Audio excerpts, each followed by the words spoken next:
নমস্কার বন্ধুরা। তো আজকে তোমাদের জন্য ডাব্লিউবিপিএসসি ক্লার্কশিপ মেন্স এবং মিসলেনিয়াস মেন্সের জন্য অত্যন্ত গুরুত্বপূর্ণ একটা ভিডিও নিয়ে এসেছি। এই ভিডিওতে আমি একটা বাংলা অনুচ্ছেদ কিভাবে ইংরেজিতে ট্রান্সলেশন করতে হয় সে বিষয়ে আলোকপাত করব। এই ভিডিওর মূল প্রতিপাদ্য বিষয় অর্থাৎ মূল বিষয়বস্তু হতে চলেছে কিভাবে আমরা দীর্ঘ এবং জটিল প্রকৃতির বাংলা বাক্যগুলোকে সহজেই ইংরেজিতে ট্রান্সলেট করব, সে বিষয়টা মাথায় অবশ্যই রাখব। এবং সাথে দেখব যে বড় সেন্টেন্স থাকলে বাংলাতে বড় বড় দীর্ঘ এবং জটিল প্রকৃতির বাক্য থাকলে সেটাকে ভেঙে নিজের মতো করে সেন্সটা অটুট রেখে অর্থাৎ সেন্স ইনট্যাক্ট রেখে বাংলায় কীভাবে ইংরেজিতে কীভাবে ট্রান্সলেট করব, সে বিষয়ে আমি বিস্তারিত এই ভিডিওতে আজকে আলোচনা করব তোমাদের সাথে। তো সর্বপ্রথমে আমি ট্রান্সলেশন প্যাসেজটা একবার পড়ে নেব যাতে তোমাদের বুঝতে সুবিধা হয়। উত্তরবঙ্গের শিলিগুড়ি পার হলেই জলবায়ু যেন বদলাতে শুরু করে। মোটরে করে হিমালয়ের গা বেয়ে আরও উত্তরে যেতে আরম্ভ করলে মনে হয় নিচের সমতল ভূমি বুঝি মিথ্যে, ঠান্ডা মেঘলা ফুল পাতায় ঘেরা। হিমালয়ের গ্রামগুলি যেন স্বপ্নের ছোট ছোট এক একটি টুকরো পাহাড়ের প্রতি বাঁকে হঠাৎ হঠাৎ দৃশ্যমান হচ্ছে, আবার কখনো মেঘে ঢেকে যাচ্ছে। প্রকৃতির এই অপরিসীম দাক্ষিণ্য দেখে মনে হয় যেন লেখক স্বর্গের কাছাকাছি এসে পড়েছেন। তো এটাই ছিল আজকের ট্রান্সলেশনের মূল প্রতিপাদ্য বিষয়। তো এই ট্রান্সলেশন প্যাসেজটিকে আমরা অত্যন্ত সায়েন্টিফিক ওয়েতে অর্থাৎ grammatical rules and regulations maintain করে কিভাবে ট্রান্সলেট করব সেটা দেখে নেব। তো চলো প্রথম যে সেন্টেন্সটা আছে সেই সেন্টেন্সটার প্রতি আমরা ফোকাস করি। প্রথম সেন্টেন্সটা দেখে নিই। উত্তরবঙ্গের শিলিগুড়ি পার হলেই জলবায়ু যেন বদলাতে শুরু করে। এই সেন্টেন্সটা আমরা কিভাবে ইংরেজিতে ট্রান্সলেট করব দেখো। এখানে আমি একটা সেন্টেন্স দেখো কিভাবে করেছি একটু খেয়াল করবে। দেখো বাক্যটিতে যেন বদলাতে শুরু করে অর্থাৎ মনে হয় ব্যাপারটা রয়েছে, অর্থাৎ কোনো কিছু দেখে মনে হওয়া, কোনো কিছু মনে হওয়া, এরকম সেন্সে আমরা সিম ভার্বটাকে ইউজ করতে পারি। কোন ভার্বটা বলো তো? এই সিম। তাহলে আমি এখানে সাবজেক্ট বানিয়েছি ইটকে। কাকে? ইটকে। তাহলে ইট সিমস, দেখো ইট সিমস, এটা মনে হয় যে, ইট সিমস দ্যাট, এটা মনে হয় যে, কি মনে হয়? The rhythm of climate. Rhythm of climate, rhythm মানে কি বলতো? রিদম মানে হচ্ছে ছন্দ, অর্থাৎ আবহাওয়ার যে ছন্দ সেটা কি হচ্ছে দেখো। রিদম অফ ক্লাইমেট, ক্লাইমেট মানে কি? ক্লাইমেট মানে জলবায়ু, অর্থাৎ জলবায়ুর যে ছন্দ, জলবায়ু তার যে ছন্দ সেটা কি হচ্ছে? Begins to vary significantly. ভালো করে আবার সেন্টেন্সটা পড়ি। It seems that the rhythm of climate begins to vary significantly, অর্থাৎ এটা মনে হয় যেন জলবায়ুর যে ছন্দ সেটা শুরু করে ভ্যারি করতে, অর্থাৎ ভ্যারি মানে পরিবর্তিত হতে, ভ্যারি মানে আমরা জানি পরিবর্তিত হওয়া, সিগনিফিকেন্টলি মানে তাৎপর্যপূর্ণভাবে। তো এটা দেখে এটা মনে হয়, মানে আপাত দৃষ্টিতে মনে হয় জলবায়ুর যে স্বাভাবিক ছন্দ, সেই ছন্দ যেন পরিবর্তিত হতে শুরু করে। ওয়ান্স, ওয়ান্স মানে কি বলতো? যেই। এখানে ওয়ান্স মানে কিন্তু একবার নয়, ওয়ান্স মানে যেই, এরকম সেন্সে অমনি আর কি। বলি না যে যেই তুমি পাহাড়ের ওপরে উঠবে অমনি উষ্ণতা কমে যাবে, তো সেই যেই আর কি। এখানে দেখো ওয়ান্স শব্দের অর্থ হচ্ছে যেই। যেই, ওয়ান মানে কেউ একটা, ওয়ান মানে কোনো একটা মানুষ, যেই ওয়ান গোস অর্থাৎ একজন মানুষ, goes beyond of Siliguri of north Bengal মানে হচ্ছে goes beyond of Siliguri. Beyond of মানে হচ্ছে ঊর্ধ্বে, মানে শিলিগুড়িকে পার করে যাবে, শিলিগুড়ির ওপর ওই পারে চলে যাবে, শিলিগুড়িকে ক্রস করে যাবে, এরকম সেন্সে। বিয়ন্ড অফ মানে অ্যাকচুয়ালি ঊর্ধ্বে, তো এখানে বিয়ন্ড অফ আমি ইউজ করেছি যে শিলিগুড়িকে অতিক্রম করে ওই পারে চলে যাবে। তো আর একবার সেন্টেন্সটা আমি পড়ে নিই তোমাদের সুবিধার জন্য। ইট সিমস দ্যাট, এটা মনে হয়, সিম্পল প্রেজেন্ট টেন্স করছি, ইট হচ্ছে থার্ড পারসন সিঙ্গুলার নাম্বার, তো এই ভার্বের সাথে এস যোগ করেছি। It seems that the rhythm of climate begins, one second simple present tense, তো এই ভার্বের সাথে s, begins to vary, vary হচ্ছে ভার্বের বেস ফর্ম, টু এর পরে বেস ফর্ম হয়, vary significantly once one goes beyond of Siliguri of north Bengal. Okay, চলো পরের সেন্টেন্সটা আমরা একটু দেখে নিই। নেক্সট সেন্টেন্সটা কী আছে? মোটরে করে হিমালয়ের গা বেয়ে আরও উত্তরে যেতে আরম্ভ করলে মনে হয় নিচের সমতল ভূমি বুঝি মিথ্যে।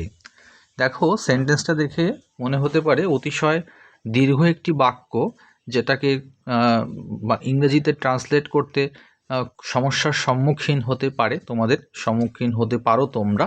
তো আমি এটাকে দেখো নিজের মতো করে ট্রান্সলেট করেছি, সেন্সটাকে অটুট রেখে, অর্থাৎ you have to keep the sense intact.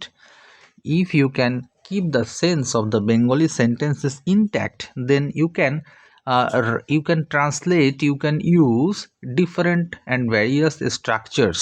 That does not matter actually. তো দেখো, স্ট্রাকচার বিভিন্ন রকমভাবে ইউজ করতে পারো, শুধুমাত্র সেন্সটা যাতে ঠিক থাকে। ওকে, তো দেখো আমি কীভাবে করেছি। মোটরে করে হিমালয়ের গা বেয়ে আরও উত্তরে যেতে আরম্ভ করলে মনে হয় নিচের সমতল ভূমি বুঝি মিথ্যে। দেখো, the vast area of planes, the vast area of planes মানে কি? The vast area of planes মানে হচ্ছে সুবিশাল সমভূমি, সুবিশাল সমভূমি। ডাউন দ্য হিল মানে কি? ওই যে পাহাড়ের পাদদেশে, ওই যে বলেছে না যে নিচের সমতল ভূমি, তো এখানে ডাউন দ্য হিল করেছি নিচের কথাটাকে এক্সপ্রেস করার জন্য। ঠিক আছে, মানে পাহাড়ের নিচের যে সমতল ভূমি সেটাকেই তো বলছে, তাই ডাউন মানে নিচে, হিল মানে পাহাড়। তাহলে কি বলছে? দ্য ভাস্ট মানে বিশাল, area, vast area of plains, অর্থাৎ সেই সমভূমির যে সুবিশাল অঞ্চল যেটা পাহাড়ের নিচে অবস্থিত। Seems to be an illusion, তো সিমস টু বি মানে হচ্ছে দেখে মনে হয়, তো তাকে দেখে মনে হয়, সেটাকে দেখে মনে হয় অ্যান ইলিউশন মানে তো বুঝতে পারছো তো, এটা ইলিউশন মানে হচ্ছে ভ্রান্ত, তাই তো, ভ্রান্ত। তোমরা এখানে কাজ করতে পারো, এখানে দেখো ইলিউশন কথাটা আছে, ইলিউশন কথাটার পরিবর্তে তোমরা এটাও করতে পারো, seems to be the land of illusion. ঠিক আছে, seems to be a land of illusion, অর্থাৎ দেখে মনে হয় যে এই যে সমতল ভূমি, পাহাড়ে যখন তুমি উঠছো তখন এতটাই পাহাড়ের প্রকৃতির মধ্যে তুমি হারিয়ে যাবে, তখন মনে হবে যে সমভূমি বলে আদৌ কিছু এক্সিস্ট করে, তো তা সমভূমি কোনো ইলিউশন নয়, তো এরকম সেন্সে, হ্যাঁ, আমি এরকম সেন্সে আমি করেছি বিষয়টাকে। তাহলে vast area of plains down the hill seems to be a land of illusion, সেক্ষেত্রে অ্যান ইলিউশন কথাটা দেবে না। ঠিক আছে, অ্যান ইলিউশন কথাটার থেকেও এই এক্সপ্রেশনটা বেশি জোরালো। Seems to be a land of illusion, একটা ভ্রান্ত ভূমি বলে মনে হয়।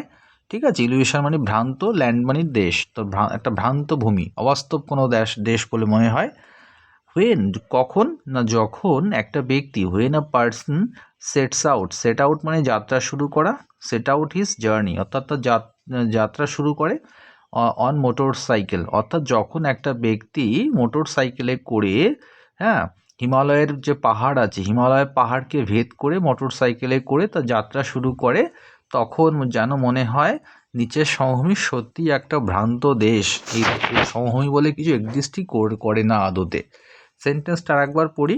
The vast area of plains down the hill seems to be a land of illusion when a person sets out his journey on motorcycle through the Himalayan mountains.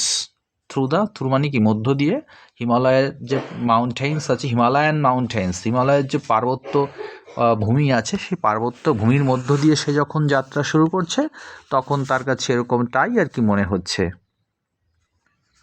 দেখো, বলছে ঠান্ডা মেঘলা ফুলপাতায় ঘেরা হিমালয়ের গ্রামগুলি যেন স্বপ্নের ছোট ছোট এক একটি টুকরো পাহাড়ের প্রতি বাঁকে হঠাৎ হঠাৎ দৃশ্যমান হচ্ছে, আবার কখনো মেঘে ঢেকে যাচ্ছে। তো দেখো, এই সেন্টেন্সটাকে আমি দুভাগে ভাগ করেছি। এই সেন্টেন্সটা আমি তিনটি ইংলিশ সেন্টেন্সে আমি এই পুরো এক্সপ্রেশনটাকে লিখব। দেখে নাও, প্রথমে কি আছে? ঠান্ডা মেঘলা ফুল পাতায় ঘেরা হিমালয়ের গ্রামগুলি যেন স্বপ্নের ছোট ছোট এক একটি টুকরো। এইটুকু আগে লিখে নিই। দেখো, the villages the villages featured by মানে characterised by, the villages featured by মানে যে গ্রামের মধ্যে আর কি এই যে গ্রামগুলো আছে সেগুলো কী দ্বারা বৈশিষ্ট্য সম্পন্ন, ফিচার্ড বাই মানে বৈশিষ্ট্য সম্পন্ন, ফিচার্ড বাই চিলিং ট্রানকুইলিটি, চিলিং মানে শান্ত স্নিগ্ধ, কোল্ড আর কি, চিলিং ট্রানকুইলিটি মানে তো শান্ত ভাব। The villages featured by chilling tranquillity, murky weather and the abundance of leaves of flower plants appear to be the pieces of dreamlands. আর একবার পড়ি, the villages featured by chilling tranquillity মানে শান্ত ভাব, চিলিং মানে ঠান্ডা পরিবেশ, মার্কি ওয়েদার মেঘাচ্ছন্ন পরিবেশ, and the abundance of the leaves এখানে একটা দা বসাবে, and the abundance of the leaves of flower plants. তো দেখো সেন্টেন্সটা আরেকবার আমি পড়ছি, the villages featured by chilling tranquillity, murky weather and the abundance of the leaves of the flower plants, leaves মানে কি পাতা, কি এবং ফ্লাওয়ার প্ল্যান্টস মানে ফুলের গাছ, তো ফুলের পাতা, okay, appear to be the pieces of dreamlands, অর্থাৎ সেই গ্রামগুলি, যে গ্রামগুলি চিলিং ট্রানকুইলিটি, মার্কি ওয়েদার এবং ফুলের পাতা দ্বারা বৈশিষ্ট্য সম্পন্ন, সেই গ্রামগুলিকে দেখে মনে হয়, অ্যাপিয়ার টু বি মানে দেখে মনে হয়, appear to be the pieces of dreamlands, অর্থাৎ টুকরো সপ্তভূমির টুকরো বলে মনে হয় সেই গ্রামগুলিকে। পরের সেন্টেন্সটা দেখো, বলছে this villages are being found by the turns of the mountain paths, অর্থাৎ এই গ্রামগুলিকে কোথায় দেখা যাচ্ছে, এই দেখো প্রেজেন্ট কন্টিনিউয়াস টেন্সের প্যাসিভ ভয়েস ইউজ করছি, অর্থাৎ অবজেক্ট প্লাস অ্যামিজার, ওকে, অর্থাৎ auxiliary verb then being plus V3, being plus V3, okay, being plus V3 স্ট্রাকচারটা ইউজ করছি। তাহলে দেখে নাও, this villages object are being found, এই গ্রামগুলোকে দেখা যাচ্ছে, কোথায় দেখা যাচ্ছে না, বাই দ্য টার্নস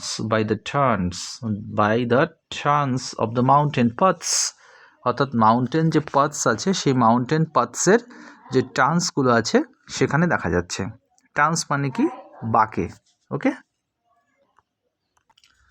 পরেরটা দেখো, on the other hand the villages are being overcast occasionally, অন্যদিকে দেখো এখানে একটা এক্সপ্রেশন ছিল যে আবার কখনো, এই আবার কথাটির জন্য আমি অন দ্য আদার হ্যান্ড, ঠিক আছে, এই কথাটা ইউজ করছি আবার, ঠিক আছে, অথবা অন দ্য আদার হ্যান্ড এই কথাটার পরিবর্তে তুমি আর একটা এক্সপ্রেশন ইউজ করতে পারো, যদি এগুলোর তো এক্স্যাক্ট ইংলিশ করা যায় না, সেভাবে কন্টেক্সচুয়ালি করতে হয়, তুমি অ্যাডিশনালি কথাটা ইউজ করতে পারো, অ্যাডিশনালি অর্থাৎ অধিকন্তু, ওপরন্তু, অ্যাডিশনালি মানে কি ওপরন্তু, এর পাশাপাশি, অ্যাডিশনালি, হ্যাঁ, the villages are being overcast, অর্থাৎ সেই গ্রামগুলো কি হচ্ছে, ওভারকাস্ট হচ্ছে, মেঘাচ্ছন্ন হচ্ছে, অকেশনালি মেঘে ঢেকে যাচ্ছে, না, কখনো কখনো মেঘে ঢেকে যাচ্ছে, আবার কখনো কখনো মেঘে ঢেকে যাচ্ছে, তাহলে কি বললাম, the villages are being overcast occasionally, okay. তো মাঝে মাঝে গ্রামগুলো কি হচ্ছে, মেঘাচ্ছন্ন হয়ে পড়ছে, ওভারকাস্ট মানে কি মেঘাচ্ছন্ন হয়ে পড়া, ওকে। তো এই ছিল আজকের ভিডিও। যদি তোমাদের ভিডিওটি ভালো লেগে থাকে তাহলে অবশ্যই আমার চ্যানেলটা সাবস্ক্রাইব করবে, এবং নেক্সট টাইম এরকম আরও সুন্দর সুন্দর ক্লার্কশিপ এবং মিসলেনিয়াসের জন্য ডেসক্রিপটিভ সেকশনের জন্য উপযোগী ভিডিও তোমরা এই চ্যানেলে পাবে। Thank you for watching this video.